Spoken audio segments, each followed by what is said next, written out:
Hello everyone. So 10th standard के students कई दिनों से कमेंट कर रहे थे कि साइंस के बारे में उन्हें समझ में नहीं आ रहा है कि आखिर पढ़ना क्या है। तो मैंने सोचा कि यार वीडियो बना देते हैं, कितने लोग को अब रिप्लाई करूं। सब लोग का सेम डाउट है।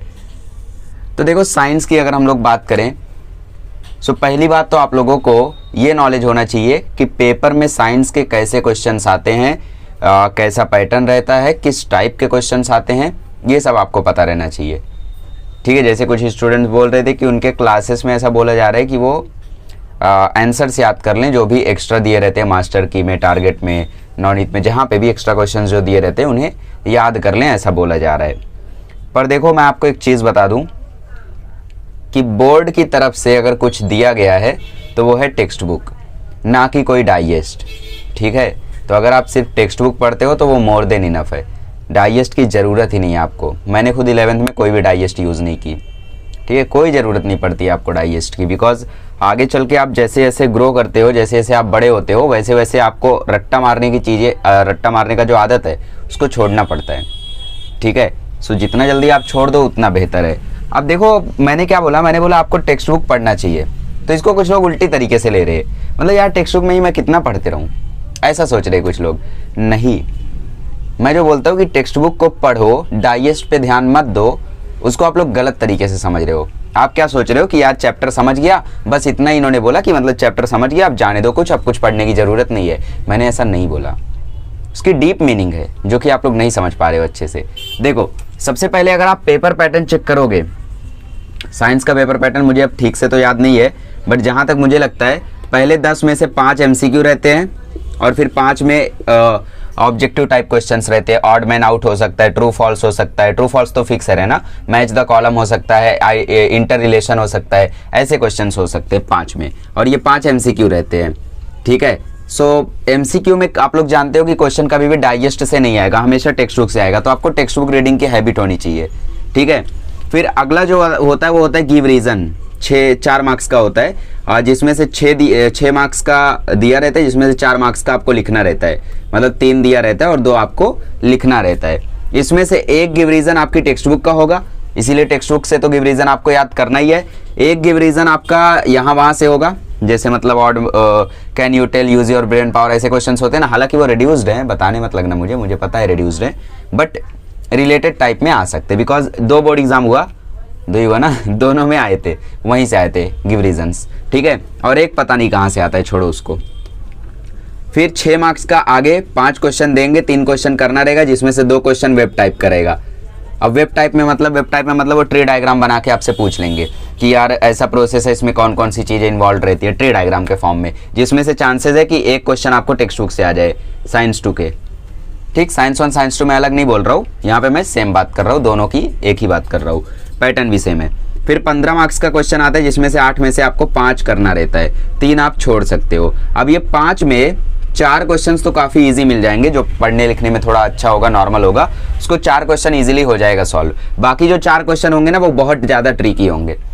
मतलब उसमें ऐसा रहेगा कि 4 क्वेश्चन दिया हुआ है, मतलब एक क्वेश्चन दिया हुआ है, उस क्वेश्चन में 3 क्वेश्चन पूछा है, एक क्वेश्चन 1 मार्क्स का रहता है ना, ऐसा पैराग्राफ टाइप का आ गया, या फिर कोई एक पर्टिकुलर प्रोसेस दे दिया और उसी प्रोसेस पे 3 क्वेश्चन पूछ लिया, तो पहले 2 का आंसर तो दे ले जाओगे, बट तीसरे वाले का नहीं दे पाओगे। तो ऐसा ट्रिकी होते हैं 4 क्वेश्चन, और 4 क्वेश्चन में से एक क्वेश्चन में भी टेक्स्ट बुक का रहेगा। टेक्स्ट बुक का मतलब एक्सरसाइज का बात करता हूँ मैं जब भी बोलता हूँ कि टेक्स्ट बुक से रहेगा। फिर लास्ट में आता है एक 5 मार्क्स का क्वेश्चन, 2 दिया रहता है, 1 करना रहता है, इसमें भी ऑब्जेक्टिव टाइप ही रहता है। तो मुझे एक बात बताओ, इतना सब होने के बाद, इतना सब पेपर पैटर्न जानने के बाद, क्या आपको बड़े बड़े आंसर्स याद करने की ज़रूरत है एक्सरसाइज के? बिल्कुल नहीं। तो इसका मतलब ये है कि मतलब मैं टेक्स्ट बुक चैप्टर समझ गया मैं एक और मैं छोड़ दूं? नहीं, ये भी मैं नहीं कहना चाहता हूँ। मैं ये कहना चाहता हूँ कि आप लोग एक एक कंसेप्ट को गहराई से जानो। अगर मैं आपको एक effects of electric current chapter उठा दूं, तो उसमें आपको एक एक टॉपिक के बारे में, एक एक चीज़ के बारे में, एक एक मतलब जितना भी कंसेप्ट दिया गया सबके बारे में आपको डीप नॉलेज होना चाहिए। ट्रू फॉल्स में मैं कुछ भी घुमा के उस चैप्टर से पूछ दूं, आपको आना चाहिए। अब यहाँ पे आप लोगों का माइंड का भी लेवल कैसा मैं समझ सकता हूँ, इवन मेरा भी वैसे ही था 10th में, ऐसा नहीं है कि मतलब बहुत आगे था मेरा लेवल, ऐसा कुछ नहीं है। हाँ, थैंक्स टू टीचर्स कि वो हमेशा गाइड करते थे। देखो, लेवल जो है ना आपका, वो ये समझता है आपका माइंड कि चैप्टर समझ गया, चैप्टर का कंसेप्ट समझ गया, काम हो गया। नहीं, चैप्टर समझने के बाद आपको क्वेश्चंस देखने होंगे। और जो दूसरे टाइप के लोग होते हैं रट्टा मारने वाले, लोग क्या करेंगे, ट्रू फॉल्स उठाएंगे, एक डाइजेस्ट उठाएंगे, कोई भी डाइजेस्ट मतलब कोई भी गाइड उठाएंगे और उसमें से 200-300 एमसीक्यूज रट्टा मार लेंगे, मैच द कॉलम रट्टा मार लेंगे, ट्रू फॉल्स रट्टा मार लेंगे, शॉर्ट नोट रट्टा मार लेंगे, डिफाइन रट्टा मार लेंगे। नहीं, वो चीज़ गलत है। तुम इस तरीके से 1 चैप्टर 2 चैप्टर 3 चैप्टर कर सकते हो, बट अगर तुम समझ के करने जाओ, हाँ यार 3 चैप्टर, बस 3 चैप्टर, बहुत ही ज़्यादा कोई टैलेंटेड है रट्टा मारने में, तो वो ज़्यादा से ज़्यादा 3 या 4 चैप्टर को ही ऐसा रट्टा मार सकता है कि मतलब यूनिक से कोई भी क्वेश्चन उससे पूछ लो या टारगेट से उससे कोई भी क्वेश्चन पूछ लो, पूरे चैप्टर में से वो बता ले जाए। नहीं, बट जो व्यक्ति समझ के पढ़ता है, जो स्टूडेंट अच्छे से समझ के पढ़ता है कंसेप्ट्स को, उससे 10 चैप्टर में से आप किसी भी चैप्टर में से कहीं का भी क्वेश्चन पूछ लो, तो भले ही वो इंग्लिश उतनी मैच नहीं करेगी, वर्ड टू वर्ड नहीं बोलेगा, बट कंसेप्ट एकदम टारगेट पे रहेगा। मतलब जो क्वेश्चन में पूछा है वो बंदा बोलेगा। अब भले वो फ्रेमिंग उतना बेटर ना कर पाए, और ऐसा चाहिए भी नहीं। साइंस में आप आंसर्स लिख रहे हो तो जरूरी नहीं है कि मतलब एकदम गॉड लेवल पे ग्रामर लिख दो, राइटिंग स्किल एकदम अच्छी होनी चाहिए, ऐसा कुछ नहीं है। ठीक है, हाँ, गिव रीजन सटीक चाहिए, गिव रीजन बोर्ड को सटीक चाहिए, जो मांगा है उसने वही रीजन उसको चाहिए, उसमें आपको कहानी नहीं बनाना है। समझ गए? तो पहले पेपर पैटर्न को ठीक से समझ लो। अब यहां से आपको ये चीज समझ में आई कि एक्सरसाइज में आप लोगों को एमसीक्यूज पढ़ने हैं, जो भी आपको एमसीक्यूज दिए गए हैं, ट्री डायग्राम क्वेश्चंस पढ़ने हैं, 1 वर्ड वाले पढ़ने हैं, मतलब एक्सेप्ट बड़े आंसर को छोड़ के सब कुछ पढ़ना है। ठीक, गिव रीजन तो मस्ट है, गिव रीजन पढ़ना ही है, मैं पहले से बोलता आ रहा हूँ, पुराने वीडियोस उठा के देखो मेरे, उसमें मैंने बताया आपको। ठीक है, फिर अगर आपने सारे के सारे ट्री डायग्राम कर लिए तो मैंने बोला एक तो टेक्स्ट बुक से ही आता है। अब 100% नहीं बोल रहा हूँ, आया था पिछली बार तो बोल रहा हूँ, तो एक तो टेक्स्ट बुक का ही आएगा, तो वो एक तो कर ही ले जाओगे, मतलब आपको बस 2 और करना है। अब उन 2 में एक क्वेश्चन बहुत चिंदी होगा, एनोमलस बिहेवियर ऑफ वाटर का ग्राफ उठा के पूछ लिया कि कौन से टेम्परेचर पे क्या चेंज आता है, एनोमलस अपना वाटर अपना एनोमलस बिहेवियर कितने टेम्परेचर से कितने टेम्परेचर के बीच दिखाता है, वो बिहेवियर कैसा होता है, डेफिनेशन लिख दो, रिजलेशन क्या होता है वो डिफाइन कर दो। तो ये सारी चीज़ों के आंसर तब दे पाओगे जब आप टेक्स्ट बुक ढंग से पढ़े रहोगे। अब 2 लीजेंड लोग आते हैं यहाँ पे, एक लीजेंड लोग जो डायरेक्टली पूरा रट्टा मार लेंगे डाइजेस्ट, और एक लीजेंड लोग जो अपने अंदर फीलिंग जनरेट कर लेंगे कि यार मैंने तो टेक्स्ट बुक रीड करके रखी है, मुझे सब कुछ आता है। दोनों बेकाम के हैं। आइडियल मेथड क्या होता है कि आप टेक्स्ट बुक रीड करो, कंसेप्ट को अच्छे से जान लो, फिर नोट्स उठा के जो भी आपके पास है उसमें से क्वेश्चंस देखो कि हाँ यार इस क्वेश्चन को कैसे फ्रेम किया है, इस क्वेश्चन के आंसर को कैसे फ्रेम किया है, इस क्वेश्चन को आंसर को कैसे लिखा है। ये सब जब देखोगे, बस देखना है, रट्टा नहीं मारना है, लर्न नहीं करना है, रीड करना है, तो आप लोगों को समझ में आएगा कि हाँ मैं भी ऐसी फ्रेमिंग करके लिख सकता हूँ। क्योंकि अगर रट्टा मारने से सब कुछ होता तो 11वीं में आके सब कुछ देख लोगे आप लोग कैसा होता है। ठीक है, सो पैटर्न को समझो पहले, और आइडियल कंडीशन यही होती है कि चैप्टर खत्म हुआ, एक्सरसाइज के गिव रीजंस आपने याद किए, एमसीक्यूज आपने एक बार देख लिए, रट्टा नहीं देख लिए मतलब उसमें आपको रीजन पता है कि उस एमसीक्यू का आंसर वो ही क्यों है। ये भी होता है, मतलब जैसे अभी कोई एक एमसीक्यू उठा लेते हैं, transfer of information from DNA to mRNA is called dash, है ना, ऐसा पहले वाले में पहला ही एमसीक्यू है पहले चैप्टर में। तो वहाँ पे एमसीक्यू में आपको आंसर रट्टा देख लिया आपने ट्रांसक्रिप्शन, और आप रट्टा मार लिए इसका आंसर ट्रांसक्रिप्शन है। नहीं, वो गलत है। आपको समझना है कि ट्रांसक्रिप्शन ही उसका आंसर क्यों है। जब आपको ये पता चल गया कि वो ही उसका आंसर क्यों है, तब समझ जाना आप समझ के पढ़ रहे हो। अगर ऐसा रट्टा मार रहे हो तो फिर उसका कोई मतलब नहीं है।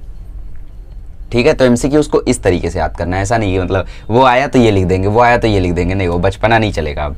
ठीक है, वेब डायग्राम्स आपको अच्छे से याद करने और एक बार देखना है चीज़ों को, है ना, कि उस वेब डायग्राम में यही आंसर क्यों है, उस वेब डायग्राम का यही आंसर क्यों है, क्या इसका कोई और आंसर पॉसिबल है, क्या हम ये आंसर लिखते तो चलता क्या। पर ये सब आप पूछोगे किससे? टीचर से। क्लासेस जाते हो, क्लासेस नहीं तो स्कूल तो जाते ही रहोगे, तो टीचर्स किस दिन काम आएंगे? पूछो, थोड़ा इज्जत बढ़ाओ अपनी कि हाँ हम भी पढ़ते हैं, हमें भी डाउट बता दो। ठीक है, ट्रू फॉल्स देख लो, ट्रू फॉल्स में भी रीजन अच्छे से समझो कि यार ये ट्रू ही क्यों है, ये फॉल्स ही क्यों है। रट्टा नहीं मारना है, समझना है कि ट्रू क्यों है, फॉल्स क्यों है। इतना सब होने के बाद आपको एक बार फिर टेक्स्ट बुक रीड करनी है। टेक्स्ट बुक रीड करने के बाद देखना है कि क्या आपको हर एक कंसेप्ट अच्छे से याद आ रहा है, कोई भी हो वो। अब कोई भी चैप्टर उठा, पीरियोडिक क्लासिफिकेशन ऑफ एलिमेंट, सबसे पहले शुरुआत की कहानी फालतू, फिर डोबेरिनर ट्रायड, ल्यूरेंट्स law of octave, Mendeleev periodic table कब से कब तक बना था, 1869 से 1872 शायद। मेंडलीव का पूरा नाम क्या था, कौन से जगह के थे, रशियन थे, है ना। तो ये सारी चीज़ें आपको अच्छे से क्रोनोलॉजी में याद रहनी चाहिए। फिर हेनरी मोसले आए, हेनरी मोसले ने क्या चेंज ला दिया, मॉडर्न पीरियोडिक टेबल का लॉ क्या था, उसके पीरियोडिक प्रॉपर्टीज कैसे कैसे थे, ग्रुप 1 के एलिमेंट को क्या बोलते हैं, 2 को एलिमेंट को क्या बोलते हैं, 1 में कौन कौन से एलिमेंट आते हैं, कौन सा रेडियो एक्टिव होता है, इसको बोलते हैं डीप नॉलेज। जो छोटी मोटी बातें चैप्टर में तुम्हें पता चल गई और फिर उसके हिसाब से मतलब हीरो बनने लगे, उसको लॉजिक, उसको नॉलेज नहीं बोलते हैं। जब आपको इतना ज़्यादा डीप में चीज़ें पता चल जाए तो आपके सामने कोई भी आंसर आ जाएगा, तुरंत उसको लिख ले जाओगे। और रही बात आंसर को फ्रेम करने की, तो आंसर को तब फ्रेम कर पाओगे जब आपको हैबिट रहेगी। हम लोग कैसा था, हम लोग 9th से ही खुद से आंसर्स को लिखा करते थे, तो हमें हैबिट थी आंसर्स को फ्रेम करने की। मैंने खुद बोर्ड एग्जाम में सोशल साइंस का 1-2 आंसर फ्रेम ही किया था, ठीक है, बिकॉज एट द मोमेंट कि वहाँ पे 4 क्वेश्चन आए, 4 में से 2 टेक्स्ट बुक के थे और 2 ही करना था, और वो जो 2 टेक्स्ट बुक से थे उसमें मेरे को एक याद नहीं था, और जो बाकी 2 थे उसमें मेरे को पता था कि इसका आंसर क्या होने वाला है, तो उसका मैंने फ्रेमिंग करके ही लिखा था, ठीक है। और लास्ट में हिस्ट्री में जहाँ तक मुझे लगता है 39 तो था ही, 40 भी हो सकता है फाइनल मार्क्स, ठीक है, हिस्ट्री का। तो आप लोग समझ सकते हो कि आंसर को फ्रेम करना इतना मुश्किल नहीं होता है, आराम से आप लोग फ्रेम कर सकते हो, ठीक है। तो फ्रेमिंग करने के लिए आपको रीड करना होगा 2-3 बार डाइजेस्ट का आंसर, और टेक्स्ट बुक के कंसेप्ट्स को भी अच्छे से समझने होंगे, ये सारी चीज़ें, पैटर्न को याद रखना होगा, और चैप्टर बाय चैप्टर आपको ऐसे परफेक्शन लाना होगा। डीप नॉलेज उसको बोलते हैं जब आपको टेक्स्ट बुक कभी दिखाई ना जाए और उसके बाद भी आप खड़े होकर उस टेक्स्ट बुक के उस चैप्टर में क्या क्या चीज़ें हैं, कौन कौन सा कंसेप्ट है, सब कुछ बोल ले जाओ। जैसे पेज नंबर 3 पे केपलर्स लॉ है, ठीक है। तो ये सारी चीज़ें जब आप बोल ले जाओगे तब आपको समझ में आएगा कि हाँ यार अब मुझे डीप नॉलेज हो गया है। तो समझ में आया साइंस को कैसे पढ़ने का, ठीक है। और भी चैप्टर्स के बना दूँ ऐसा वीडियो, मतलब और भी सब्जेक्ट्स के ऐसा वीडियोस बना दूँ, मैथ्स कैसे पढ़ना है, इंग्लिश कैसे पढ़ना है, वाह वाह, इसी में तो मज़ा है, टाइम वेस्ट हो जाए हमें तो मज़ा ही आ जाता है। नहीं, बाकी सारे सब्जेक्ट्स की आपको कोई ज़रूरत नहीं है, मुझे लगा आपको साइंस की ज़रूरत है तो मैंने बना दिया। बाकी सब्जेक्ट में ऐसा कुछ है ही नहीं कि आप लोगों को ज़रूरत पड़े, अगर ज़रूरत है तो आप पेपर पैटर्न का वीडियो देख सकते हो, वो मोर देन इनफ है, ठीक है। चलिए अगले लेक्चर में मिलेंगे तो हम लोग डिस्कस करेंगे कि आखिर बोर्ड एग्जाम अब आने वाला है तो अब हमें किस तरीके से अप्रोच करना चाहिए, ठीक है। चलिए, थैंक यू सो मच।